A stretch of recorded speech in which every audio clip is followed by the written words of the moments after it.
Hello, everyone. Welcome to episode number 213 of Bill Man the Sport Guys podcast. I'm your host, Bill Man the Sports Guy. Always remember for the latest weekly news of the NFL, NBA, MLB, and NHL, this is the podcast to be. Today's episode is really simple. With the NHL free agency signing basically at a dead end period, I figured let's talk about some major signings that have happened in the NHL from July 1st till about onward. All right, we're going to start off with the Dallas Stars as they have re-signed Jamie Benn to a one-year, $1 million AAV. Jamie Benn, longtime Dallas Star captain and player. Jamie Benn was always a solid player. Once won the Hart Trophy by scoring, I believe, 87 points back in the 2014-2015 season. While no Stanley Cups to show for, but Jamie Benn, basically a Dallas Star for life. Nothing wrong with that sign. All right, a boatload of signings. So, Andrei Kuzmenko signs a one-year, $4.3 million deal with the Los Angeles Kings. And I actually like this move for the Kings. Andrei Kuzmenko looked really good in his short stint with the Kings last season. So getting him for a full year, I think he'll actually pan out. Maybe be a 20-goal scorer for the Kings. Let's see. Ivan Provorov is staying with the Columbus Blue Jackets on a 7-year, $8.5 million deal. I don't know how I feel about the $8.5 million deal, though, but for the player Ivan Provorov is, solid top four. The 7-year deal is fine. I just don't know how I feel about the 8.5. Feels like a little bit of an overpay, but it's a fine contract for the Jackets, especially with the salary cap going up starting next season. Tony DeAngelo is going to stay with the New York Islanders on a one-year, $1.75 million deal. For the player, DeAngelo is solid offensively, but really bad defensively. And it's only a one-year deal, so nothing wrong with this signing for the Islanders standpoint of view. Jake Allen signing a 5-year, $1.8 million deal with the New Jersey Devils. I was really shocked for the 5-year deal, but Allen's been a really solid goaltender for the Devils, and I actually like the $1.8 million deal. I think this is criminally underrated. Probably one of my favorite contracts so far this offseason. So I really like this move a lot for the Devils. Next up, Joel Hanley signs a 2-year, $1.75 million deal with the Calgary Flames.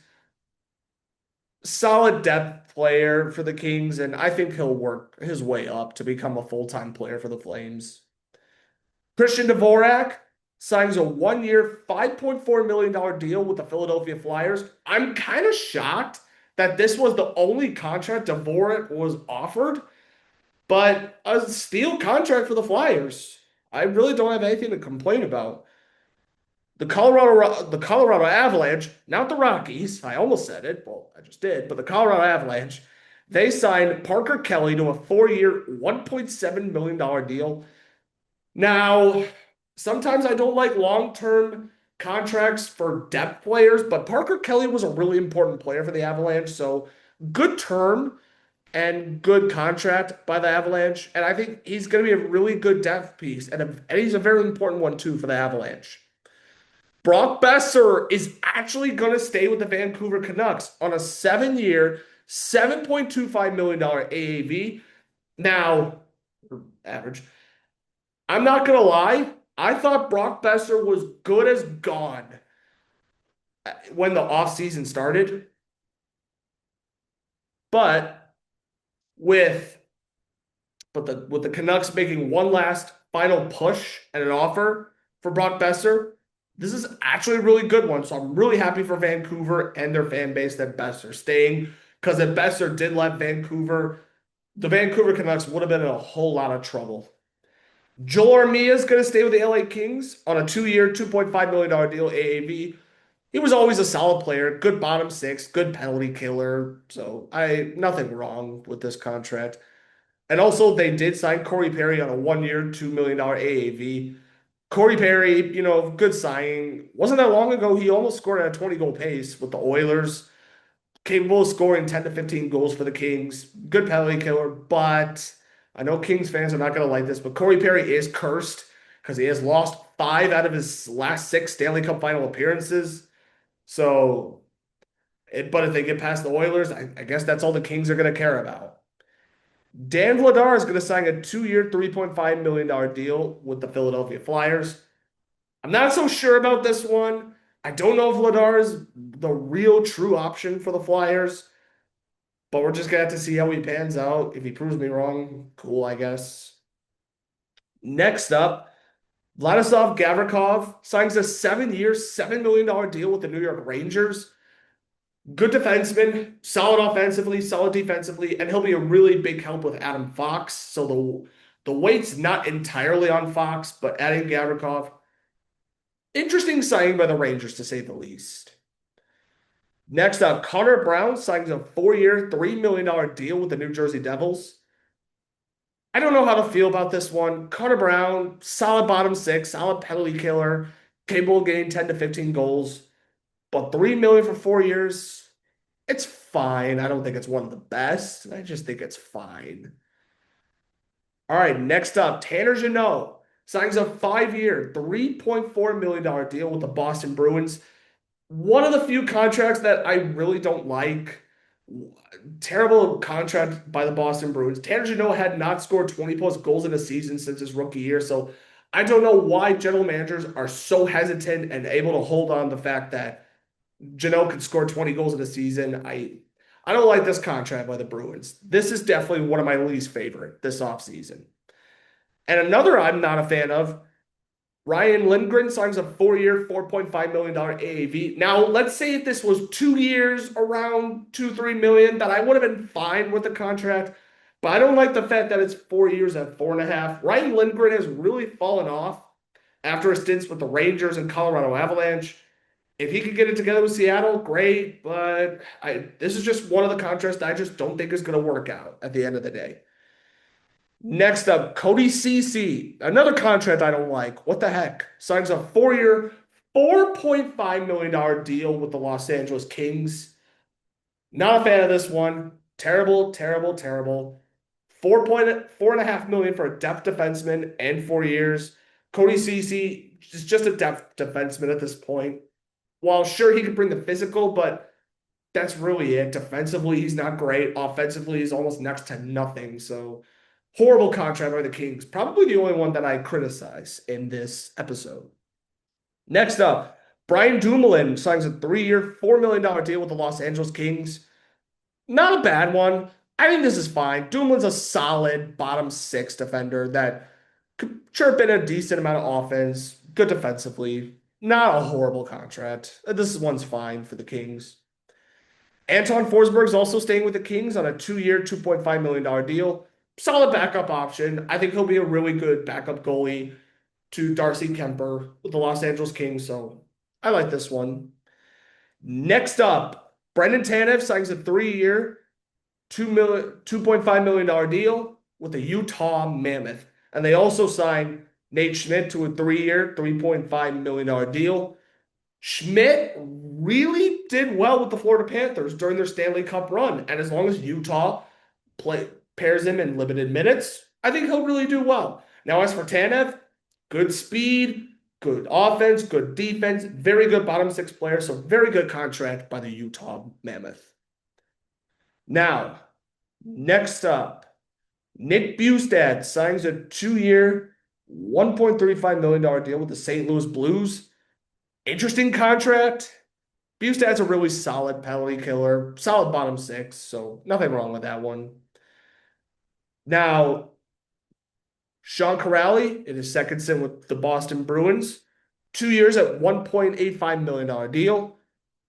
The Bruins are getting back a player they're familiar with. Good offensively, good defensively, good penalty killer. So this is a good deal for the Boston Bruins.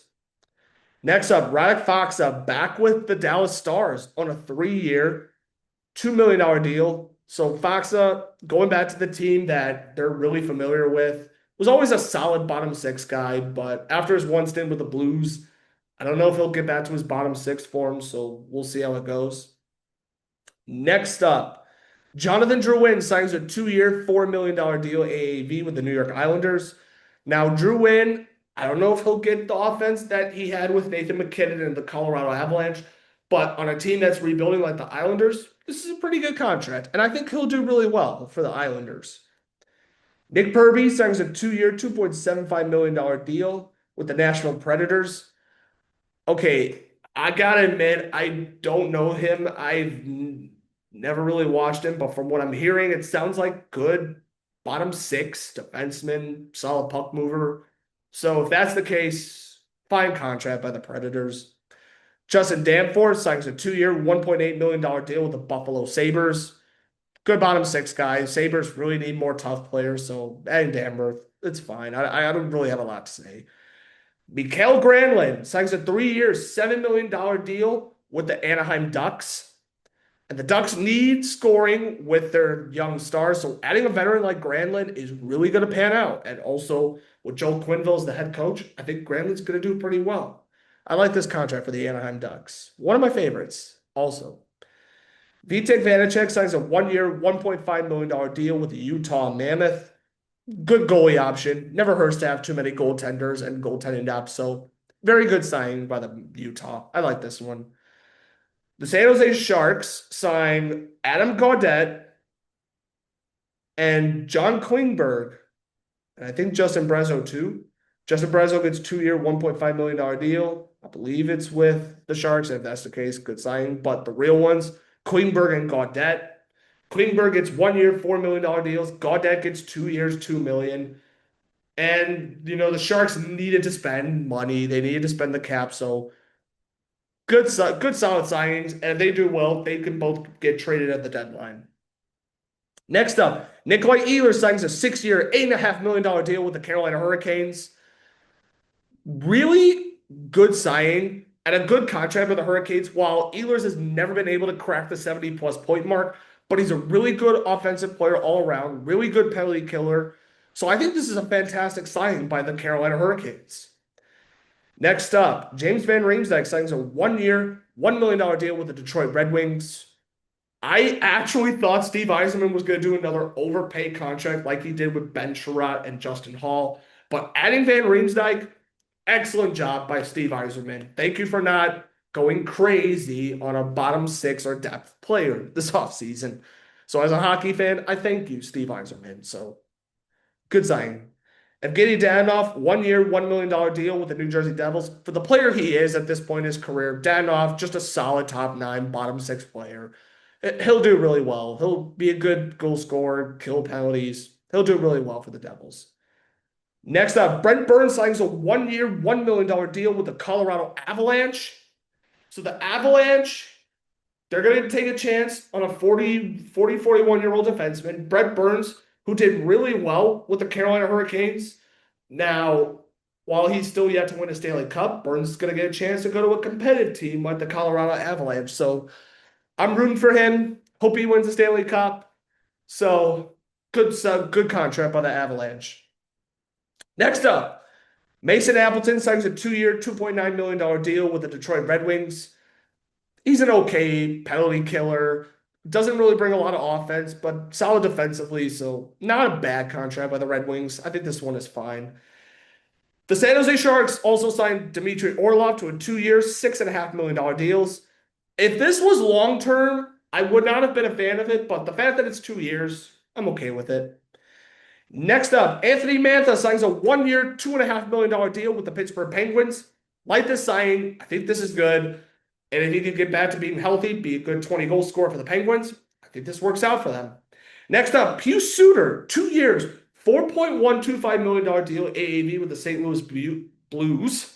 St. Louis Blues, yep. Pius Suter, this is really good. Very good contract. One of the most underrated, too, in free agency. Good on the St. Louis Blues. This was a really good contract. And I think he's going to do really, really well with the Blues. Magnus Mangiapane, 2 years, $3.6 million deal with the Edmonton Oilers. More scoring around Connor McDavid. That's just how I look at it. It's a fine one. Gustav Nyquist, 1 year, $3.25 million deal with the Winnipeg Jets. Really solid bottom six player at this point in his career. I think the Jets are going to do really well with Nyquist.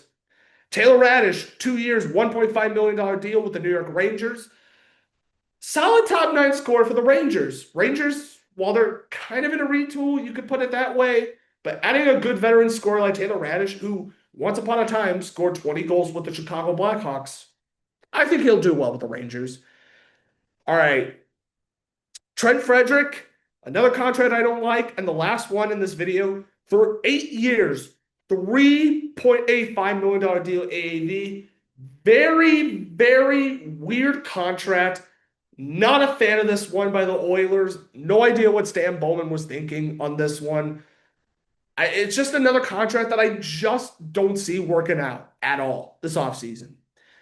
Henry Jokiharju signs a 3-year, $3 million deal with the Boston Bruins. Solid signing. Boston does need a lot of help in their right-hand defenseman. So keeping Jokiharju around, this is pretty good work by the Bruins. Jonathan Toews, 1 year, $2 million deal with the Winnipeg Jets. It became official on July 1st, and I may have gave my thoughts on it, but I'll do it again. I really like the signing for the Jets. I don't think he'll be their second-line center, and if they expect him to be, they're in for quite a disappointment. But if he could get back to 80% of what he was in his last 3 years with the Chicago Blackhawks before taking 2 years off, I think this is a good signing by the Jets. Brendan Saad staying with the Vegas Golden Knights. 1 year, $2 million deal. He had 13 goals, 17 assists for 30 points in 72 games played, total with the St. Louis Blues and the Golden Knights. Had 14 points in a short stint. Saad really is just a bottom six guy at this point and could be a top nine too, and still capable of scoring 30 goals if you put him in the right line, but only 13 this season. I think Saad will do fine with the Knights. Last but not least, you guys all know my all-time favorite hockey player, Patrick Kane, staying with the Detroit Red Wings. 1 year, $3 million deal. Patrick Kane, really important offensive player for the Detroit Red Wings, and I like this contract a lot. So really good signing overall by the Red Wings. So, and let's see if the Wings can actually make it to the playoffs this season. And I think Kane is obviously going to do great because he couldn't leave his buddy Alex DeBrincat. So he'll do really well with DeBrincat. That is all for today's episode. Thank you for tuning in to episode number 213 of Bill Man the Sport Guys podcast. I'm your host, Bill Man the Sports Guy. Always remember, for the latest news of the MLB, NHL, NFL, NBA, college sports, this is the podcast to be. Stay tuned for episode number 214. Peace.